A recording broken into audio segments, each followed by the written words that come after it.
ಅಕ್ಷರಧಾಮ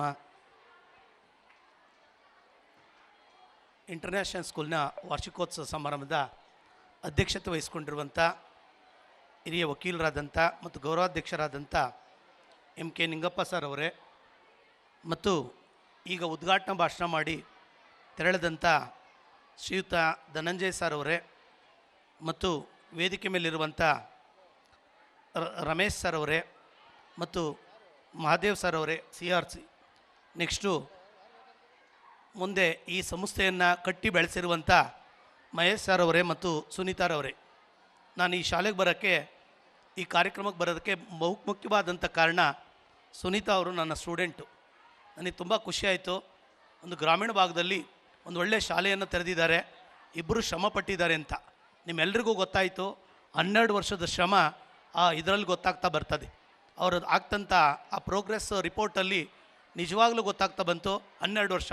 ನನಗೊಂದು ನಿಮಿಷ ಯೋಚನೆ ಬಂತು, ನಾನಿರೋದು ಬೆಂಗಳೂರು ಶಾಲೆಯಲ್ಲಿ ವಾರ್ಷಿಕೋತ್ಸವ ಸಮಾರಂಭದಲ್ಲೋ ಅಲ್ಲೋ ಕೆಸ್ತೂರಲ್ಲೋ ಅಂತ. ಯಾವುದೇ ಬೆಂಗಳೂರಲ್ಲಿರುವಂಥ ಶಾಲೆಗಿಂತ ಕಡಿಮೆ ಇಲ್ಲದಂತೆ ನಿಜವಾಗ್ಲೂ ಮಕ್ಕಳನ್ನು ಅಷ್ಟು ಚೆನ್ನಾಗಿ ತಯಾರು ಮಾಡಿದ್ದಾರೆ. ಆ ಹೆಣ್ಣುಮಕ್ಕಳ ವೊಕ್ಯಾಬ್ಯುಲರಿ ನೋಡಿದಾಗ ನಿಜವಾಗ್ಲೂ ಖುಷಿ ಆಗ್ತಾ ಬಂತು. I tell a thanks to ಯಾರಿಗೆ, ನಮ್ಮ ಮಹೇಶ್ ಸರ್ ಅವ್ರಿಗೆ ಮತ್ತು ಸುನೀತಾರವ್ರಿಗೆ. ಇನ್ನು ಮುಂದಿನ ದಿನಗಳಲ್ಲಿ ಇನ್ನೂ ಹೆಚ್ಚಿನ ಮಟ್ಟ ಬರಲಿ, ಮಕ್ಕಳಿಗೆ ಇನ್ನೂ ಹೆಚ್ಚಿನ ಶಿಕ್ಷಣವನ್ನು ಕೊಡಲಿ ಅಂತ ಹೇಳ್ತಾ ಈ ಸಮಾರಂಭಕ್ಕೆ ಬಂದಿರುವಂಥ ಪೋಷಕರನ್ನು ಉದ್ದೇಶಿಸಿ ಒಂದೆರಡು ಮಾತಾಡಬೇಕು ಅಂದ್ಕೊಂಡಿದ್ದೀನಿ. ಯಾತಕ್ಕೆ ಅಂದರೆ ತುಂಬ ಮುಖ್ಯವಾಗಿದೆ. ಇವತ್ತು ಪೋಷಕರನ್ನ ಮತ್ತು ಮಕ್ಕಳನ್ನು ಉದ್ದೇಶ ಮಾತಾಡಬೇಕು. ಹೆಚ್ಚು ಮಾತಾಡಲ್ಲ. ಮುಂದಿನ ದಿನದ ಒಂದು ಸಾರಿ ಬಂದಾಗ ಪೋಷಕರನ್ನ ಉದ್ದೇಶಿಸಿ ಮಾತಾಡೋದಕ್ಕಾಗಿ ಈ ಶಾಲೆಯ ಕಾರ್ಯಕ್ರಮಕ್ಕೆ ಬರ್ತೀನಿ. ಇವತ್ತು ಅಂಥ ಸಂದರ್ಭ ಅಲ್ಲ. ಪಾಪ ಮಕ್ಕಳು ತಯಾರಾಗಿಬಿಟ್ಟು ಮಧ್ಯಾಹ್ನದಿಂದ ರೆಡಿಯಾಗಿದ್ದಾವೆ. ಅವ್ರ ಕಲ್ಚರಲ್ ಆ್ಯಕ್ಟಿವಿಟೀಸ್ ನೋಡೋಕ್ಕೆ ಅವ್ರ ಪೇರೆಂಟ್ಸ್ ಕಾಯ್ತಾ ಇದ್ದಾರೆ. ನಮ್ಮ ಮಗು ಹೆಂಗೆ ಡ್ಯಾನ್ಸ್ ಮಾಡ್ತದೆ, ವಾರದಿಂದ ರೆಡಿಯಾಗೈತಲ್ಲ ಅಂತೇಳಿ. ಅದರಿಂದ ನಾನು ಅದ್ರ ಜೊತೆಯಲ್ಲೇ ಒಂದೆರಡು ಮಾತುಗಳನ್ನು ಹೇಳ್ತಾ ಬರ್ತೀನಿ. ಮಾತಾಡಿಬಿಟ್ಟು ಹೆಚ್ಚು ಟೈಮ್ ತೆಗೆದುಕೊಳಲ್ಲ. ಇನ್ನೊಮ್ಮೆ ಬಂದು ಆ ಪೋಷಕರನ್ನ ಮತ್ತು ಶಿಕ್ಷಕರನ್ನ ಉದ್ದೇಶಿಸಿ ನನಗೆ ಗೊತ್ತಿರೋದನ್ನು ನಿಮ್ಮ ಜೊತೆ ಹಂಚ್ಕೊತಾ ಬರ್ತೀನಿ. ಇವತ್ತು ತುಂಬ ಅರ್ಜೆಂಟ್ ಇದೆ. ಅದಕ್ಕೆ ಆ ಪೋಷಕರಿಗೆ ಮತ್ತು ಶಿಕ್ಷಕರಿಗೆ ಆ ಮಾಹಿತಿ ಕೊಡಬೇಕಾದ್ದು. ಅವರು ಮೊದಲು ಆ ವಿಷಯಗಳನ್ನು ತಿಳ್ಕೋಬೇಕಾಗಿದೆ. ಕಲ್ಚರಲ್ ಆ್ಯಕ್ಟಿವಿಟೀಸ್ಗಿನ್ನ ನಿಮ್ಮ ಜೀವನವನ್ನು ಗೊತ್ತಿರಲಿ. ಮೊದಲು ಆಸ್ತಿ ಮಾಡ್ತಾಯಿದ್ರು, ಈಗ ಮಕ್ಕಳನ್ನೇ ಆಸ್ತಿ ಮಾಡಬೇಕಾಗಿದೆ. ಯಾತಕ್ಕೆ ಅಂತಂದರೆ ಮಗು ಆಸ್ತಿ ಆದರೆ ಎಲ್ಲದನ್ನು ಗಳಿಸ್ಕೊತದೆ. ತುಂಬ ಜನ ನೋಡಿದ್ದೀನಿ ಬೆಂಗಳೂರು ಕಡೆ ಎಲ್ಲ ಬೇಕಾದಂಗೆ ದುಡ್ದು ಬಿಟ್ಟಿದ್ದಾರೆ. ತಂದೆ ತಾಯಿ ಹಗಲು ರಾತ್ರಿ ಎಲ್ಲ ಶ್ರಮಪಟ್ಟು ದುಡಿತಾರೆ, ಮಗುಗೆಲ್ಲ ಕಟ್ಟಿಕೊಡ್ತಾರೆ. ಅದು ಎಲ್ಲದನ್ನು ಹಾಳು ಮಾಡುತ್ತೆ. ಅದು ಯಾತಕ್ಕೆ ಕಾರಣ ಅಂದರೆ ಇವತ್ತಿನ ನಮ್ಮ ಶಿಕ್ಷಣ ವ್ಯವಸ್ಥೆಯಲ್ಲಿ ಪ್ರಾಬ್ಲಮ್ ಇದೆ. ಏನು ಶಿಕ್ಷಣ ಅಂದರೆ 3 R's ಅಂದ್ಕೊಂಡಿದ್ದಾರೆ. 3 R's ಅಂದರೆ ರೀಡಿಂಗು, ರೈಟಿಂಗು, ಅರ್ಥಮೆಟಿಕ್ ಅಂತ. ಮಗು ಲೆಕ್ಕ ಮಾಡೋಕ್ಕೆ ಬರಬೇಕು, ಓದಬೇಕು, ಬರೀಬೇಕು, ನನ್ನ ಮಗ ಮಾರ್ಕ್ಸನ್ನು ಸ್ಕೋರ್ ಮಾಡಬೇಕು. ಈ ಭ್ರಮೆನಲ್ಲಿ ಪೋಷಕರಿದ್ದಾರೆ. ಅದನ್ನು ಪಡ್ಕೊಂಡು ಕೊನೆಗೆ ಏನಾಗ್ತಾನೆ ಅಂದರೆ ಒಂಥರ ಓದಿದ ಹುಚ್ಚ ಆಗ್ತಾ ಇದ್ದಾನೆ. ಹಾಗಾದ್ರೆ ಏನು ಮಾಡಬೇಕಾಗಿದೆ? ಮೌಲ್ಯಗಳನ್ನು ಬೆಳೆಸಬೇಕಾಗಿದೆ. ನನ್ನ ಮಗು ಯಾರ ಜೊತೆ ಬೆರೀತಾ ಇದೆ, ನನ್ನ ಮಗುನ ಸ್ನೇಹಿತ ಯಾರು, ಅವನ ಚಟಗಳೇನು, ಅವನು ಯಾರಿದ್ದಾನೆ, ಅವನನ್ನು ಹುಡುಕಬೇಕಾಗಿದೆ. ಇವತ್ತು ಪೋಷಕರೇನು ಫೇಲ್ಯೂರ್ ಆಗ್ತಾ ಇದ್ದಾರೆ ಅಂದರೆ ನನ್ನ ಮಗು ಯಾರ ಜೊತೆ ಇದೆ, ಯಾರ ಸಂಪರ್ಕದಾಗಿದೆ ಅಂತ ಹುಡುಕ್ತಾ ಇಲ್ಲ.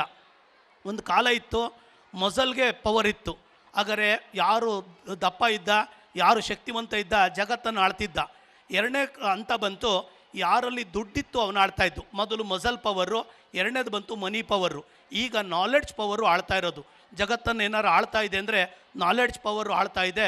ಅಂಥ ನಾಲೆಡ್ಜನ್ನು ಮಗುನಲ್ಲಿ ಬೆಳೆಸಬೇಕು, ಸದ್ಗುಣಗಳನ್ನು ಬೆಳೆಸಬೇಕು. ಒಬ್ಬ IAS ಅಧಿಕಾರಿ ಮನೆಗೆ ಹೋಗಿದ್ದೆ, ಎಲ್ಲ ಮಾತಾಡಿದೆ.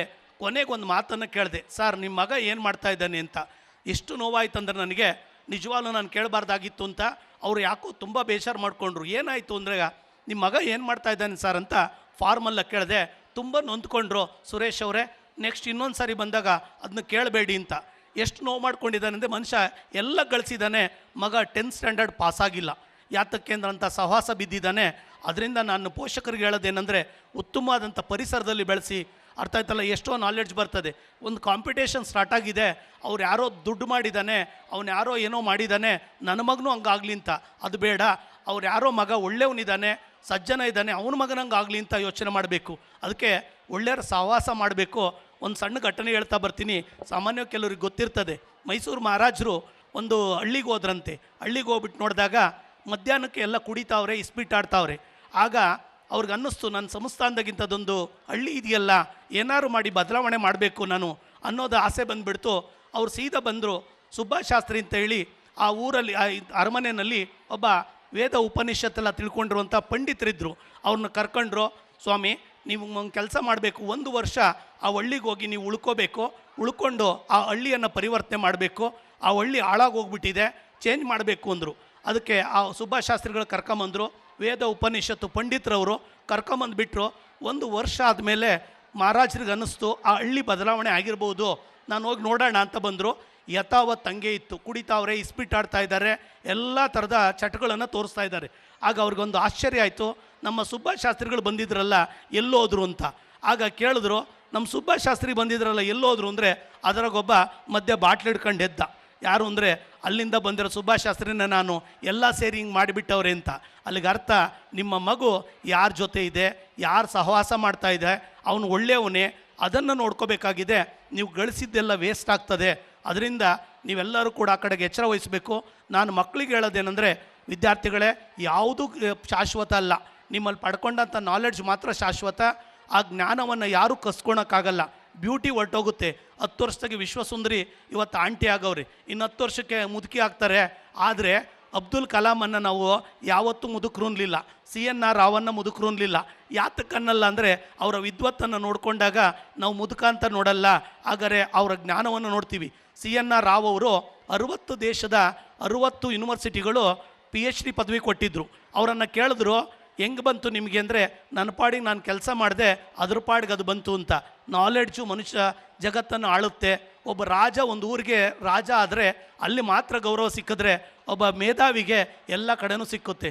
ನಾನೀಗ ಗುಲ್ಬರ್ಗಕ್ಕೆ ಹೋದರೂ ಕೂಡ ರೆಸ್ಪೆಕ್ಟ್ ಮಾಡ್ತಾರೆ, ಹಾಗಾದರೆ ರಾಯಚೂರಿಗೆ ಹೋದ್ರು ರೆಸ್ಪೆಕ್ಟ್ ಮಾಡ್ತಾರೆ, ಮೈಸೂರಿಗೆ ಹೋದ್ರು ಎಲ್ಲ ಶಿಷ್ಯರವ್ರೆ. ಹಾಗಾದರೆ ಇಲ್ಲೆಲ್ಲ ತುಂಬ ಜನ ಕುಂತಿರೋರೆಲ್ಲ ನನ್ನ ಶಿಷ್ಯರವ್ರೆ. ಅಲ್ಲೆಲ್ಲ ಇದ್ದವ್ರೆ, PDO ಆಗಿದ್ದಾರೆ, ಟೀಚರ್ಸ್ ಆಗಿದ್ದಾರೆ, ಎಲ್ಲ ಬೇರೆ ಬೇರೆ ಇಲಾಖೆಯಲ್ಲಿ. ನಮ್ಮ ಹುಡುಗ ಅಲ್ಲೂ ಕೂಡ ಇದು ಮಾಡ್ತಾ ಬಂದರು. ಕರ್ನಾಟಕ ರಾಜ್ಯದಲ್ಲಿ ವಿಧಾನಸೌಧದಲ್ಲಿ 105 ಜನದ ಮೇಲೆ ವಿದ್ಯಾರ್ಥಿಗಳಿದ್ದಾರೆ. ನಾನು ಬಂದಿದ್ದು ಬಡತನದಿಂದ. ಹಾಗಾದರೆ ನನ್ನ ತಂದೆ ತಾಯಿ ಇಬ್ಬರು ಕೂಡ ಅನಕ್ಷರಸ್ಥರು. ಗೊತ್ತಿರಲಿ ನಿಮಗೆ, ಮೌಲ್ಯಗಳನ್ನು ಬೆಳೆಸಬೇಕು. ಇವತ್ತು ನಾನು ಇಲ್ಲಿನ ತನಕ ಬಂದಿದ್ದೀನಿ ಅಂದರೆ ಬರೀ ನಾಲೆಡ್ಜಿಂದ ಅಲ್ಲ, ನನ್ನೆಲ್ಲ ಇದ್ದಂಥ ಆ ಮಾನವೀಯ ಗುಣಗಳಿಂದವ. ನನ್ನ ತಂದೆ BSc ಮಾಡ್ಬೇಕಾದ್ರೆ ಬಂದರು. ಇಲ್ಲಿ ಸುಮಾರು ಜನ ಮಕ್ಕಳಿದ್ದೀರಾ, ಅವ್ರು ಅರ್ಥ ಮಾಡ್ಕೊಳ್ಳಿ ಅಂತ ಹೇಳ್ತಾ ಇರೋದು. BSc ಮಾಡ್ತಾಯಿದ್ದೆ. ನಮ್ಮ ತಂದೆದೊಂದು ಹ್ಯಾಬಿಟ್ ಇತ್ತು, ಏನು ನಿಕ್ಕರ್ ಹಾಕೋರು ಹಳ್ಳಿಗಳ ಕಡೆ ಎಲ್ಲ ಗೊತ್ತಿದೆ. ಇಲ್ಲೆಲ್ಲ ಕೆಸ್ತೂರವ್ರಿಗೇನು ದೊಡ್ಡ ವಿಚಾರ ಅಲ್ಲ. ನಿಕ್ಕರ್ ಹಾಕೋರು, ನಿಕ್ಕರ್ ಹಾಕ್ಕೊಂಡು ಪಂಚೆ ಮೇಲೆ ಉಟ್ಕೊಳೋರು. ಮಂಚೆ ಕಟ್ಟಿದ್ರೆ ನಿಕ್ಕರ್ ಕಾಣೋದು.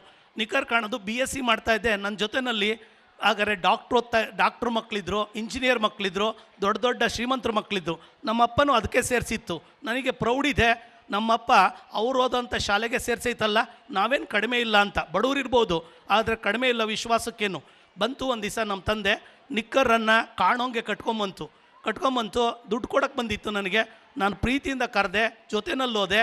ನಿಜವಾಗ್ಲೂ ನನಗೆ ಅನ್ನಿಸ್ತಾ ಇದೆ, ಇವತ್ತು ನನ್ನ ಅನೇಕ ಜನ ಸ್ನೇಹಿತರುಗಳು ಅವ್ರ ತಂದೆನ ಅಲ್ಲಿ ಕರೆಸ್ತಿರ್ಲಿಲ್ಲ. ಯಾಕೆ ಅಂದರೆ ಅವ್ರು ಚೆನ್ನಾಗಿಲ್ಲ, ಬಟ್ಟೆ ಚೆನ್ನಾಗಿಲ್ಲ ಅಂತ. ಹಂಗಾರೆ ನನಗೆ ನಾಲೆಡ್ಜಿಂದ ಬಂದಿಲ್ಲ ಇಲ್ಲಿನ ತನಕ. ನನಗೆ ಆ ಗುಣ ನಮ್ಮ ತಂದೆನ ಬಾರಣ್ಣ ಅಂತ ಕರ್ಕೊಂಬರಿವೆ, ಜೊತೆನಲ್ಲಿ ಬರಿವೆ. ಯಾರು ನೋಡಲಿ ಬಿಡಿ, ಅವ್ರು ನಮ್ಮ ತಂದೆನೇ. ಆ ಸ್ವೀಕಾರ ಮಾಡೋ ಗುಣ ಯಾರಿಗೆ ಬರ್ತದೆ ಅವ್ರ ಮೇಲೆ ಬರ್ತಾರೆ. ಮಕ್ಕಳೇ, ನೀವೆಲ್ಲರೂ ಕೂಡ ಅಷ್ಟೇ ಮಾಡಬೇಕು. ಹೇಗಿರ್ಬೋದು ಆಗ ತಂದೆ ತಾಯಿಗಳನ್ನು ಸ್ವೀಕಾರ ಮಾಡಿ ಅವ್ರನ್ನ ಪ್ರೀತಿಯಿಂದ ನೋಡ್ಕೊಳ್ಳಿ. ಮತ್ತು ಎರಡನೇದು ಬಂದಾಗ ಮೌಲ್ಯಗಳನ್ನು ಬೆಳೆಸ್ಕೊಳ್ಳಿ. ಹುಚ್ಚಾಟ ಆಡಿದ್ರೆ ಯಾರೂ ಬೆಲೆ ಕೊಡಲ್ಲ. ಸಮಾಜಕ್ಕೆ ಗೌರವ ಕೊಡೋದು ಯಾವಾಗ ಅಂದರೆ ನೀನು ಸಾಧನೆ ಮಾಡಿದಾಗ. ಅದಕ್ಕೆ ಬಡತನ ಶ್ರೀಮಂತಿಕೆ ಬೇಕಾಗಿಲ್ಲ. ಪ್ರೇಮಾ ಜಯಶಂಕರ್ ಅಂತ ಒಂದು ಹೆಣ್ಣು ಮಗಳದೊಂದು ಘಟನೆ ಹೇಳ್ತಾ ಬರ್ತೀನಿ. ಆಟೋ ಡ್ರೈವರ್ ಮಗಳು ಆ ಹುಡುಗಿಗೆ ಒಂದು ಆಸೆ ಬರ್ತದೆ. ಇಲ್ಲಿ ಸುಮಾರು ಜನ ಹೆಣ್ಮಕ್ಳುಗಳಿದ್ದೀರಾ, ಮತ್ತು ಪೋಷಕರಿದ್ದೀರಾ, ನೀವು ಮಕ್ಕಳಿಗೆ ಅದನ್ನು ಬೆಳೆಸಬೇಕಾಗಿದೆ. ಅದನ್ನು ಆ ಮಗು ಪ್ರೇಮಾ ಜಯಶಂಕರ್ ಅಂತೇಳಿ ತಮಿಳ್ನಾಡು ಮೂಲದ್ದು ಹುಡುಗಿ, ಮುಂಬೈನಲ್ಲಿ ವರ್ಕ್ ಮಾಡ್ತಾಯಿತ್ತು. ಅವರೊಬ್ಬ ಆಟೋ ಡ್ರೈವರು. ಆಗ ಅವ್ರ ತಂದೆ ಇದು ಮಾಡ್ತಾ ಬರ್ತಾ ಹುಡುಗಿಗೆ ಒಂದು ಆಸೆ ಬರ್ತದೆ, ಚಾರ್ಟೆಡ್ ಅಕೌಂಟೆಂಟ್ ಆಗಬೇಕು ನಾನು, I want to become a chartered accountant. ಕನಸು ಕಾಣೋಕ್ಕೇನು ದೊಡ್ಡದಲ್ಲ, ಯಾರು ಬೇಕಾದ್ರೂ ಕಾಣಿಸ್ಬೋದು. ಅದಕ್ಕೆ ಅಬ್ದುಲ್ ಕಲಾಂ ಹೇಳ್ತಾರೆ, ಏಮಿಂಗ್ ಲೋ ಈಸ್ ಕ್ರೈಮ್ ಅಂತ. ಚಿಕ್ಕ ಕನಸು ಕಾಣೋದೇ ಅಪರಾಧ, ದೊಡ್ಡ ಕನಸು ಕಾಣಬೇಕು. ನಾವು ಹಂಗೆ ಆಗಬೇಕು ಅನ್ಬೇಕು, ಯಾರನ್ನೋ ನೋಡಿಬಿಟ್ಟು ನಾವು ಹಂಗೆ ಆಗಬೇಕು ಅನಿಸ್ಬೇಕು. ಅದಂತೂ ನಾನು ಚಾರ್ಟೆಡ್ ಅಕೌಂಟೆಂಟ್ ಆಗಬೇಕು ಅಂತ. ಬರೀ ಹಾಗಾದರೆ ಆಟೋ ಡ್ರೈವರ್ ಮಗಳು ಆಸ್ಪಾ ಶೀಟ್ ಮನೆ ಯಾರ ಹತ್ರಲ್ಲೂ ಹೋಗುತ್ತೆ. ಚಾರ್ಟೆಡ್ ಅಕೌಂಟೆಂಟು ನಿಮಗೆ ಗೊತ್ತಿರಲಿ, ಚಾರ್ಟೆಡ್ ಅಕೌಂಟೆಂಟ್ ಅಂದರೆ IAS ಅನ್ನು 2 ಸಾರಿ ಪಾಸ್ ಮಾಡ್ಬೋದು, ಚಾರ್ಟೆಡ್ ಅಕೌಂಟೆಂಟ್ ಆಗೋಕ್ಕಾಗಲ್ಲ. ಅಂಥ ಪರೀಕ್ಷೆನ ಆ ಹುಡುಗಿ ಪಾಸ್ ಮಾಡಬೇಕು ಅಂತ ಡಿಸೈಡ್ ಮಾಡ್ತದೆ. ಆ ಹುಡುಗಿನ ಕರ್ಕೊಂಬರ್ತಾರೆ. ಆ ಹುಡುಗಿ ಹೋಗುತ್ತೆ, ಎಲ್ಲರ ಹತ್ರ ಹೋದಾಗ ಅವಮಾನ ಮಾಡ್ತಾರೆ. ಚಾರ್ಟೆಡ್ ಅಕೌಂಟೆಂಟ್ ಸ್ಪೆಲ್ಲಿಂಗ್ ಹೇಳಿ ನೋಡೋಣ, ಅದು ಪಾಸ್ ಮಾಡಿವಂತೆ, ನಿಮ್ಮಂಥರ ಕೈಲಾಗುತ್ತೇನಮ್ಮ ಅಂತ ಹಠ ಬೀಳುತ್ತೆ. ನಾನು ಮಾಡಬೇಕು ಅನಿಸುತ್ತೆ. ಆ ಹುಡುಗಿ ಓದುತ್ತೆ. ಹಗಲು NDTVನವರು ಒಂದು ಇಂಟ್ರ್ಯೂ ಮಾಡ್ತಾರೆ. ಆ ಹುಡುಗಿನ ಅವ್ರ ಅಪ್ಪನ ಆಟೋ ಡ್ರೈವರ್ನ ಕುಂಡ್ರಿಸ್ಕೊಂಡು ಲೈವ್ ಕೊಡ್ತಾರೆ ಇಡೀ ದೇಶಕ್ಕೆ. ಅಂಥ ಮಕ್ಕಳು ಬೇಕಾಗಿದೆ, ಅಂಥ ಮಕ್ಕಳಾಗಬೇಕಾಗಿದೆ. ಅದನ್ನು ಪೋಷಕರದ್ದು ಕೂಡ ಜವಾಬ್ದಾರಿ ಇದೆ. ಯಾರನ್ನೋ ದುಡ್ಡು ಮಾಡಿರೋನ್ನ ಅಥವಾ ಯಾರೋ ಒಬ್ಬ ಹುಚ್ಚುಚ್ಚಾಡ್ದಂಗೆ ಆಡನ್ನ ಮಾದರಿಯಾಗಿ ಇಟ್ಕೋಬೇಡಿ. ನಿಮ್ಮೂರಾಗಿರ್ಬೋ ಬಡವನೇ ಇರ್ಬೋದು, ಅವನು ಒಳ್ಳೆ ವ್ಯಕ್ತಿ ಇರ್ತಾನೆ, ಅವನನ್ನು ಆದರ್ಶವಾಗಿ ಇಟ್ಕೊಳ್ಳಿ, ಅವ್ರಂಥ ಸಹವಾಸ ಮಾಡ್ತಾ ಬನ್ನಿ, ಒಳ್ಳೆಯದಾಗಲಿ. ಹಾಗಾದರೆ ಪೋಷಕರೆಲ್ಲ ಇವತ್ತಿಂದಲೂ ಕೂಡ ಎಚ್ಚೆತ್ಕೋಬೋದು. ಶಾಲೆ ಒಳ್ಳೆ ಕಾಂಟ್ರಿಬ್ಯೂಷನ್ನ ಮಾಡ್ತಾಯಿದೆ. ಹಾಗಾದರೆ ರೂರಲ್ ಭಾಗದಾಗ ನಿಜವಾಗ್ಲೂ ನನಗನ್ನಿಸ್ತು, ಅನೇಕ ಬೆಂಗಳೂರಿನಲ್ಲಿ ವಾರ್ಷಿಕೋತ್ಸವ ಕಾರ್ಯಕ್ರಮಕ್ಕೆ ಹೋಗ್ತಾ ಇರ್ತೀನಿ. ನನಗನ್ನಿಸ್ತು ಇದು ನಾನು ಎಲ್ಲಿ ಬಂದಿದ್ದೀನಿ, ನಿಜವಾಗ್ಲೂ ಇದು ಗ್ರಾಮೀಣ ಭಾಗದ ಶಾಲೆನೇ. ಆ ಮಕ್ಕಳ ಫ್ಲೂಯೆನ್ಸಿ ನೋಡಿದಾಗ ನಿಜವಾಗ್ಲೂ ಆ ಟೀಚರ್ಸ್ ಶ್ರಮ ಕಾಣ್ತಾ ಬಂತು. ನಿಜವಾಗ್ಲೂ I tell a thanks to all the teachers. ನಿಮ್ಗೆಲ್ಲರಿಗೂ ಕೂಡ ನಾನು ಧನ್ಯವಾದ ಹೇಳೋಕ್ಕೆ ಇಷ್ಟಪಡ್ತೀನಿ. ಯಾಕೆಂದರೆ ನಿಮ್ಮ ಶ್ರಮ ಅದರ ಕಾಣ್ತಾ ಇದೆ. ಮಹೇಶ್ ಅವರೇ, ನಿಮ್ಮ ಶ್ರಮ ಕಾಣ್ತಾ ಇದೆ. ಮತ್ತು ನೀವು ಪತ್ನಿ ಇದನ್ನು ಮುಂದುವರಿಸಿ ಮಕ್ಕಳಿಗೆ ಇನ್ನೂ ಹೆಚ್ಚಿನ ಶಿಕ್ಷಣವನ್ನು ಕೊಡಿ. ನಂಬಿ ಬರ್ತಾರೆ. ಅರ್ಥ ಆಯ್ತಲ್ಲ, ಈ ಶಿಕ್ಷಣ ಅನ್ನೋದು ವ್ಯಾಪಾರ ಅಲ್ಲ, ನಿಜವಾಗ್ಲೂ ಕೂಡ ಇದು ಸೇವೆ ಅಂದ್ಕೊಂಡಿದ್ದೀವಿ. ಅರ್ಥ ಆಯ್ತಲ್ಲ, ಇದು ಸರಸ್ವತಿ ಸೇವೆ. ನೀವು ಮಾಡ್ತಾ ಬಂದಾಗ ನೀವು ಕೂಡ ಮೇಲಕ್ಕೆ ಹೋಗ್ತೀರಾ. ಮತ್ತು ಎರಡನೇದು ಬಂದಾಗ ಇಲ್ಲಿನ ಶಿಕ್ಷಕರು ನಿಜವಾಗ್ಲೂ ಕೂಡ ಎಫರ್ಟನ್ನು ಹಾಕಿದ್ದಾರೆ. ಆ ಮಕ್ಕಳ ಕೈಲಿ ಎಲ್ಲ ಚಟುವಟಿಕೆಗಳನ್ನು ಮಾಡಿಸಿದ್ದಾರೆ. ಬರೀ ನಾಲೆಡ್ಜನ್ನು ಪಡ್ಕೊಳೋದು ಮಾತ್ರ ಅಲ್ಲ, ಕರಿಕ್ಯುಲರ್ ಆ್ಯಕ್ಟಿವಿಟೀಸು ಒಂದು ಕೆಲಸ ಮಾಡಿದರು. ಮಕರ ಸಂಕ್ರಾಂತಿ ದಿನ ಇದು ಮಾಡುವಂಥದ್ದನ್ನೆಲ್ಲ ಪರಿಚಯ ಮಾಡ್ತಾ ಬಂದರು. ಎಲ್ಲ ವೈವಿಧ್ಯಮಯವಾದಂಥ ಕಾರ್ಯಕ್ರಮ ಮಾಡವ್ರೆ. ಈ ಸಂಖ್ಯೆ ಇನ್ನೂ ಜಾಸ್ತಿ ಆಗಲಿ, ಈ ಮಕ್ಕಳೇ ರಾಯಭಾರಿಗಳಾಗಲಿ ಈ ಶಾಲೆಗೆ. ಮುಂದೆ ಅಡ್ಮಿಷನ್ ಮಾಡಿಸ್ಬೇಕಾದ್ರೆ ಇವರು ಪ್ರಚಾರ ಮಾಡಬೇಕಾಗಿಲ್ಲ. ಆ ಕಲ್ತಂಥ ಮಗು ಉನ್ನತ ಸ್ಥಾನಕ್ಕೆ ಹೋದರೆ ಆ ಮಗುನೇ ಕರ್ಕೊಂಬರ್ತದೆ, ಆ ಮಗುನೇ ಬಂದು ಸೇರಿಸ್ತಾ ಬರ್ತದೆ.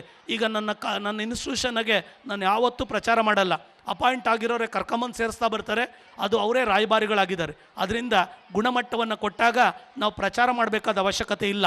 ಅದರಿಂದ ಒಳ್ಳೆ ಶಿಕ್ಷಕರಿದ್ದಾರೆ, ಒಳ್ಳೆ ಶಿಕ್ಷಕರು ಶ್ರಮಪಟ್ಟಿದ್ದಾರೆ. ನಿಜವಾಗ್ಲೂ ಆ ಹೆಣ್ಮಕ್ಳುಗಳು ಮಾತಾಡೋದನ್ನು ನೋಡಿದಾಗ ನನಗೆ ಪ್ರೌಡ್ ಅನ್ನಿಸ್ತು. ಮಕ್ಕಳೇ, ಮದುವೆ ಆಗೋದು ಅವೆಲ್ಲ ಇದ್ದೇ ಇರ್ತವೆ.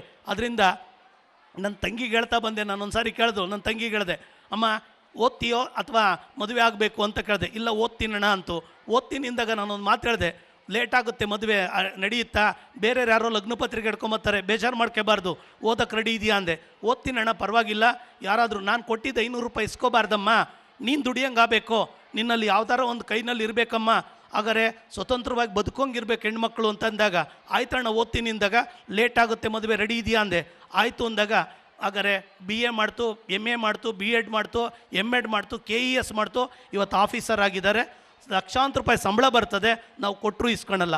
ಅಂಥ ಮಕ್ಕಳುಗಳು ನೀವು ಆಗಲಿ ಅಂತ ಆಶಿಸ್ತೀನಿ. ಅರ್ಥ ಆಯ್ತಲ್ಲ, ಅಲ್ಲಿ ನೋಡಿದಾಗ ನಾವು ಗ್ರಾಮೀಣ ಭಾಗದ ಮಕ್ಕಳು ಅಂತ ಅನ್ನಿಸ್ಲೇ ಇಲ್ಲ ನನಗೆ.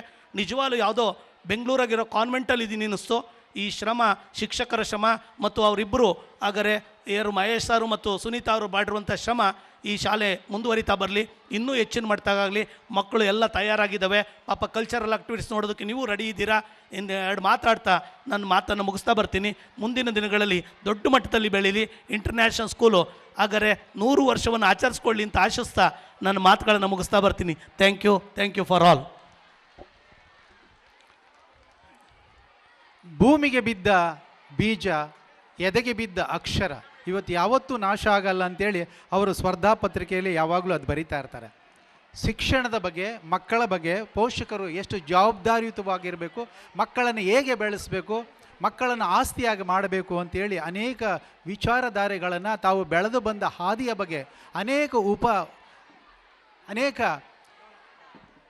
ಅನೇಕ ವಿಚಾರಗಳನ್ನು ನಮಗೆ ತಿಳಿಸಿಕೊಟ್ಟಿದ್ದಾರೆ. ಶ್ರೀಯುತ ನಂಬಿ ನೆಕ್ಲಗ ಇಂಬು ಕೋರ್ಪಿನ ಮಹಾಮಲ್ಲ ಮಾಯ್ಕಾರ ದೈವ ಕಷ್ಟಕಾಲದ ಅಜ್ಜ ಪಂದಲೆತ್ತಂಡ ಕಷ್ಟನ ದೂರ್ಪ ಮಾಲ್ತದ ಗಂಡದ ಬಸ್ಸರ್ಗ ಗರ್ಪದ ಬೇಲಿಯಜ್ಜ